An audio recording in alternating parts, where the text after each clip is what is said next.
حتیٰ اذا بلغ بین السدین، جبکہ یہ پہنچے ان دونوں دیواروں کے درمیان، وجد من دونہما قوما، تو انہوں نے پایا ان دونوں کے ورے ایسے لوگوں کو، لا یکادون یفقہون قولا، یہ لوگ بھی ایسے تھے غیر متمدن، کیونکہ بات سمجھتے نہیں تھے، یعنی زبان ایسی ہوگی کہ جو ان کی سمجھ میں نہیں آ رہی تھی، لیکن یہ کہ کسی نہ کسی ذریعے سے انہوں نے اپنا ایک مطلب، اپنی ایک عرضداشت پیش کی۔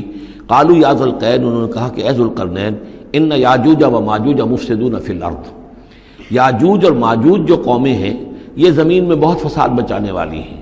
فہل نجعل لک خرجا، تو کیا ہم آپ کے لیے ایک سالانہ خراج مقرر کر دیں، الی ان تجعل بیننا و بینہم سدا، اس کے عوض کہ آپ ہمارے اور ان کے درمیان ایک سد تعمیر کر دیں، ایک دیوار حائل کر دیں کہ وہ ہم پر حملہ آور نہ ہو سکے، یعنی درے کو بند کر دیا جائے۔ یوں سمجھیے جس اصول پر کہ آج کل ڈیم بنتے ہیں، ڈیم پہاڑی سلسلہ یوں آ رہا ہے، پہاڑی سلسلہ یوں آ رہا ہے، دریا درمیان میں سے گزر رہا ہے، آپ نے اس گزرگاہ پر ایک دیوار کھڑی کر دی تو یہ گویا کہ ایک آرٹیفیشل لیک کریٹ ہو گئی، پانی یہاں جمع ہو رہا ہے۔ تو اگر پہاڑی سلسلے دو چل رہے ہوں، ان کے درمیان جو راستہ ہے اس کو اگر بند کر دیا جائے، ایک دیوار کھڑی کر دی جائے، اور اس دیوار کے مضبوط دیوار ہو، تو ظاہر بات ہے کہ پھر ادھر سے کوئی آ کر حملہ آور نہیں ہو سکتا، ان کے لیے ایک حفاظت کا سامان ہو جاتا ہے۔ یہاں یہ سمجھ لیجئے کہ یاجوج ماجوج سے کیا مراد ہے۔ حضرت یافس علیہ السلام، جو تین بیٹے تھے حضرت نوح علیہ السلام کے، سام، حام، یافس۔ سامی نسل کے بارے میں تو ہم نے بہت کچھ سمجھ لیا کہ حضرت ابراہیم بھی سامی نسل سے تھے، پھر قوم عاد بھی سام ہی کے نسل کی ایک شاخ تھی، قوم سمود بھی اسی کی شاخ تھی، یہ تمام جو ہے یہ تو سیمیٹک ریسز ہیں۔ حضرت یافس کی اولاد نے یہ سینٹرل ایشین ماؤنٹینز کا جو سلسلہ ہے اس کو کراس کیا اور شمال میں چلے گئے، اور شمال میں جا کر دائیں بائیں پھیل گئے۔ پھر یہ میدان ہے، ٹنڈرے کا میدان اور فلانے میدان اور بڑے بڑے کھلے میدان ہیں، تو گویا کہ ایشیا کو درمیان میں جو سلسلہ کو ہے تقسیم کر دیتا ہے، ایک شمالی حصہ ہے، ایک اس کے جنوبی حصہ ہے۔ یہ شمالی میں چلے گئے اور جا کر پھر پھیلنے میں وہ مشرق کی طرف آئے تو چین اور ہند چینی تک یہ ساری قومیں جو ہے یہ یلو ریسز، یہ انہی کی نسل سے ہیں۔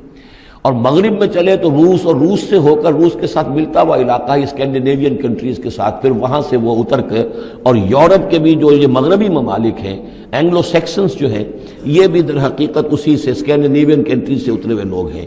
تو یوں سمجھ لیجئے کہ ویسٹرن یورپ اور ایسٹرن یورپ کا بھی خاص طور پر شمالی علاقہ، اور پورا یہ روس کا علاقہ، اور پورا صحرائے گوبی، اور پورا چین، اور وہاں تک جو ہے ہند چینی تک، یہ یافس کی نسل ہے۔ یافس کے جن بیٹوں کے نام تورات میں آئے ہیں، کئی نام ہیں، وہ کوئی ایک دو نہیں، ان میں گوگ اینڈ میگوگ بھی ہے، توبال بھی ہے، موسک بھی ہے۔ موسک ایک شخص کا نام ہے، اور موسکو ہو سکتا ہے کہ اسی نے آباد کیا ہو اور وہیں سے وہ نام بنا ہو۔ توبال اور بالٹک سی جو ہے اس ایریا کے اندر جو ہے، بالٹک سٹیٹس، توبال ان کے ایک بیٹے کا نام تھا، یہ تورات کے اندر نام دیے گئے ہیں۔ گوگ اینڈ میگوگ، یاجوج ماجوج، یہ بھی انہی کے بیٹوں کی۔ یہ تمام اقوام جو ہے یہ وحشی ہیں، اور یہ تاخت و تاراج کرنا، لوٹ مار کرنا، یہ ان کا طریقہ ہے، اور ان کا ہے ذکر جو یہاں پر ہو رہا ہے۔ یہ جو سیلاب آیا تھا، کولونیل سیلاب جو ہم پر آیا تھا، جس میں کہ یہ اینگلو سیکسنز تھے، یہ سب کے سب جو ہیں یہ اسی نارڈک ریسز سے ہیں، یہ بھی یاجوج اور ماجوج کی نسل ہیں۔ ایک سیلاب ان کا آ چکا ہے جو آیا تھا یورپ کے سے نکل کر، یہ کولونیل سیلاب آیا اور پوری دنیا کے اوپر چھا گیا تھا، ایشیا اور افریقہ کو انہوں نے فتح کیا، کولونائز کیا۔ اب اگرچہ ان کی وہ بساط ایک دفعہ تو لپیٹ دی گئی ہے، وہ واپس چلے گئے ہیں، انڈائریکٹلی ہم پر حکومت کر رہے ہیں۔ ابھی ان کے جو ملٹی نیشنلز ہیں ان کے ذریعے سے، یا بینکوں کے ذریعے سے، IMF کے ذریعے سے، ورلڈ بینک کے ذریعے سے انڈائریکٹ حکومت ہے جو نیو ورلڈ آرڈر ہے۔ لیکن یہ ہے کہ ابھی ایک اور جو سیلاب ان کا آنے والا ہے وہ آتا ہے احوال قیامت کے معاملات میں۔ آرمگڈون کے بعد جب حضرت مسیح علیہ السلام کا نزول ہو چکے گا اور یہودیوں کا خاتمہ ہو چکے گا، اور پھر یہ کہ تمام جو عیسائی ہیں وہ مسلمان ہو جائیں گے، عیسائیت ختم ہو جائے گی حضرت مسیح علیہ السلام کے آنے کے بعد، اور مسلمان اور عیسائی مل کر ایک ملت بن جائیں گے، سب مسلمان ہوں گے۔ اس کے بعد آخری سیلاب پھر آنا ہے جو اس کے خلاف، وہ احادیث میں آتا ہے، پھر وہ یاجوج اور ماجوج کا ہوگا۔ اور میرے نزدیک یہ یاجوج اور ماجوج جو ہیں وہ ایسٹرن علاقے سے آئیں گے، چائنا وغیرہ سے، ہند چینی سے۔ آرمگڈون جو ابھی ہونی ہے فوری طور پر بڑی جنگ، اس میں یہ لوگ جو ہیں بیٹھے رہیں گے، یہ جنگ میں حصہ نہیں لیں گے۔ یہ مڈل ایسٹ میں جنگ ہوگی، یورپین پاور ساری ہوں گی، کرسچین پوری طاقتیں ہوں گی، اور ادھر جو ہے مسلمان ہوں گے، اور حضرت مہدی جو ظاہر ہوں گے، جو اللہ تعالیٰ ایک عنایت کرے گا مسلمانوں کو لیڈر عرب کے اندر، وہ پیدا ہوں گے، مجدد ہوں گے، اور ان کے ذریعے سے عرب کے اندر ایک اسلامی حکومت بھی قائم ہوگی، لیکن ان کے لیے مدد کے لیے خراسان کے علاقے سے فوجیں آئیں گی، مشرق سے آئیں گی، اور یہ علاقہ جو ہے وہ ہے جو ہمارے قریب ہے اور ہم بھی اسی علاقے میں ہیں۔ اللہ تعالی ہمیں توفیق دے کہ یہاں وہ ہم پہلے اس نظام میں خلافت قائم کریں، تاکہ یہاں سے پھر فوجیں جائیں اور حضرت مسیح کے ساتھ ہو کر اور حضرت مہدی کے ساتھ ہو کر عیسائیوں اور یہودیوں کے ساتھ جنگ کریں، اور بالآخر پھر یہ کہ پوری دنیا میں اسلام کا بول بالا ہوگا۔ لیکن جب یہ ہو چکے گا اس کے بعد ایک سیلاب پھر آئے گا یاجوج اور ماجوج کا۔ تو یہ چونکہ پوری ایک سلسلہ ہے، ایک نسلیں ہیں اس کے اندر بہت سی، تو ان میں چونکہ تفسیری اعتبار سے بہت سی باتیں جو ہے مختلف آراء بھی سامنے آئیں گی، تو میں نے جو رائے میری ہے وہ آپ کے سامنے بیان کر دی ہے۔ اس وقت بھی وہ یاجوج ماجوج تھے جو ان شمالی دروں سے آ کر حملے کرتے تھے۔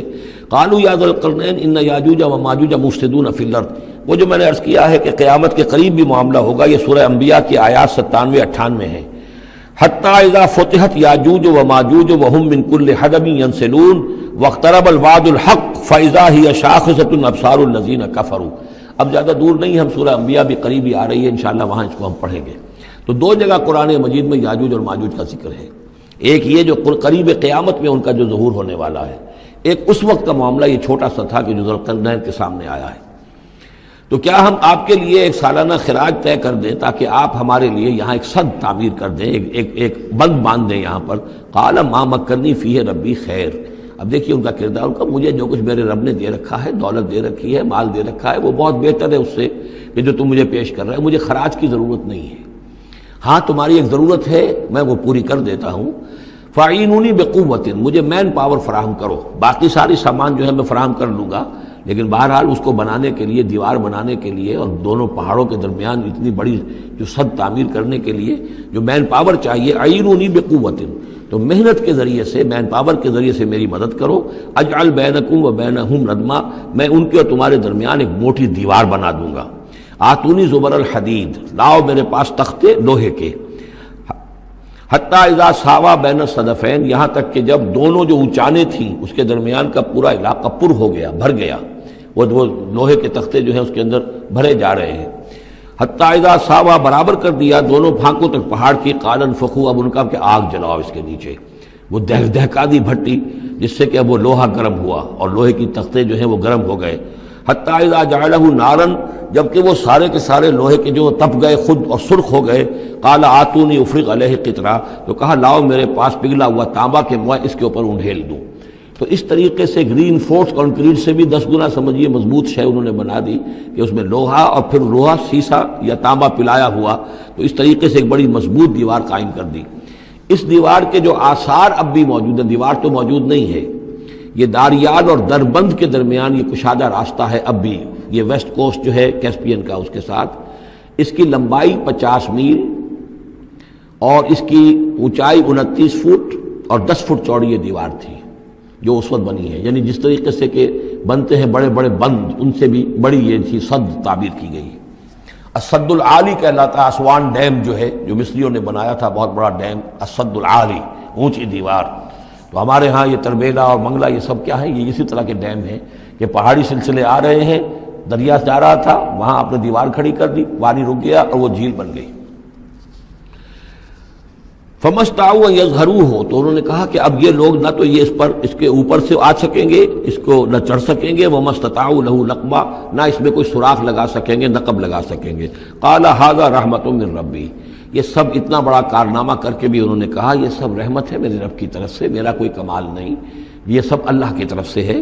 فَإِذَا جَاءَ وَعْدُ رَبِّي، اور جب میرے رب کا وعدہ آئے گا، جَعَلَهُ دَكَّاء، وہ اس پوری دیوار کو جو ہے ریزہ ریزہ کر دے گا، ختم ہو جائے گی دیوار۔ اب وہ دیوار وہاں موجود نہیں ہے، وہ ختم ہو چکی ہے امتداد زمانہ سے، اب اس کے کوئی آثار باقی نہیں رہے، بس آثار معلوم ہو جاتے ہیں کہ یہاں وہ دیوار ہوتی تھی جس سے یہ میں نے ڈائمنشنز آپ کو دیے ہیں۔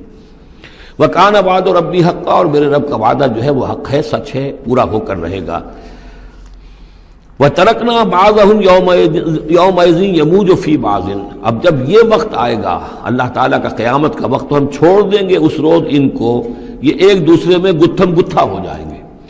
یہ جو کچھ ہونے والا ہے قرب قیامت سے پہلے، جس قسم کے لشکر آنے ہیں اور جیسی جنگیں ہونی ہیں، اور یہ جو یاجوج ماجوج جب آئیں گے تو آتا ہے احادیث کے اندر کہ پورے دریا اور پورے سمندر پی جائیں گے، ہر چیز کھا جائیں گے.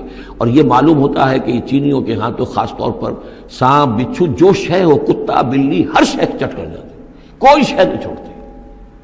اور میں سمجھتا ہوں کہ شاید آدم خور بھی ہو یہ کہ کسی وقت میں جب ان کو ضرورت پڑے تو آدمی کو بھی کھا جائیں، جو کتے کو، بلی کو، سانپ کو، بچھو کو، ہر چیز کو کھا جاتے. تو ان لوگوں کا معاملہ جو ہے واقعتاً یہ جب ابھی تو ذرا رکے ہوئے ہیں، کنٹینڈ ہیں ایک طرح سے، لیکن ایک وقت میں ان کا بند کھلے گا. اور چونکہ پھر یہ جو ہے تمام چاروں طرف ان کے پہاڑ ہیں، ہر پہاڑ کی اونچائی پر سے من کل حدب ینسلون نیچے اترتے ہوئے نظر آئیں گے. اور یہ نقشہ بعین ہی اسی طرح اخبارات میں آیا تھا جب 62 میں وار ہوئی ہے نیفا میں، جو ہندوستان کا مشرقی جو علاقہ تھا جہاں کہ چین اور بھارت کی جنگ ہوئی ہے. تو اس کے الفاظ جو اخبارات میں آئے تھے، waves after waves of Chinese soldiers were coming down the slopes.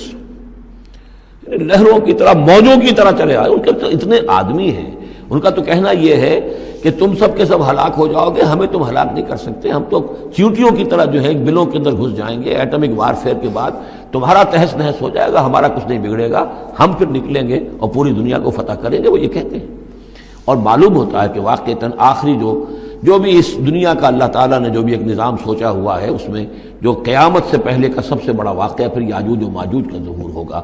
وہ لیکن یہ کہ اس کا یہ مطلب نہیں ہے کہ جو پہلے ہوا ہے وہ نہیں ہے. اس سے پہلے بھی یاجوج ماجوج اگر آج سے 2500 سال پہلے کا معاملہ بھی ہے تو آج سے چند سو سال پہلے کا بھی ہو سکتا تھا. یہ کسی یعنی ایک پورے یوں سمجھیے نسل کا نام ہے. وَتَرَكْنَا بَعْضَهُمْ يَوْمَئِذٍ يَمُوجُ فِي بَعْضٍ وَنُفِخَ فِي الصُّورِ، اور پھر سور میں پھونکا جائے گا. فَجَمَعْنَاهُمْ جَمْعًا، اور پھر ہم ان سب کو جمع کر لیں گے.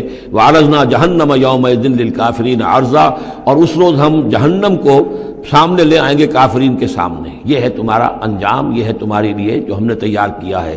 الَّذِينَ كَانَتْ أَعْيُنُهُمْ فِي غِطَاءٍ عَنْ ذِكْرِي، وہ لوگ کہ جن کی نگاہیں ہمارے ذکر سے کوری ہو چکی تھیں، پردہ پڑا ہوا تھا ان پر، ہم یاد نہیں تھے، بس دنیا سامنے تھی. مسبب الاسباب کو بھول گئے تھے، اسباب پر سارا بھروسہ تھا. مادی اسباب و وسائل، مادی نعمتیں، مادی مال و اسباب، مادی چیزیں جو ہیں، یہی کی چمک دمک، یہی کی رونقیں، یہی کی شان اور شوکت، اسی کے پیچھے پڑے ہوئے تھے. وَكَانُوا لَا يَسْتَطِيعُونَ سَمْعًا، اور وہ سماعت سے بھی بہرہ مند نہیں رہے تھے، اب سن بھی نہیں سکتے تھے، حیوانوں کا سا سننا سنتے تھے. مرشد دے عشق تصور وچ ایک ہور نظارہ ویکھ لیا، جدوں دل کیتا اکھ میٹ لئی، محبوب پیارا ویکھ لیا. بڑا شوق سی رب ارنی دا، ایک چلک نہ موسیٰ سہ سکیا، اسی ہتھاں دے وچ ہتھ دے کے سورے دا سارا ویکھ لیا. اج سامنے بیٹھ کے مرشد دے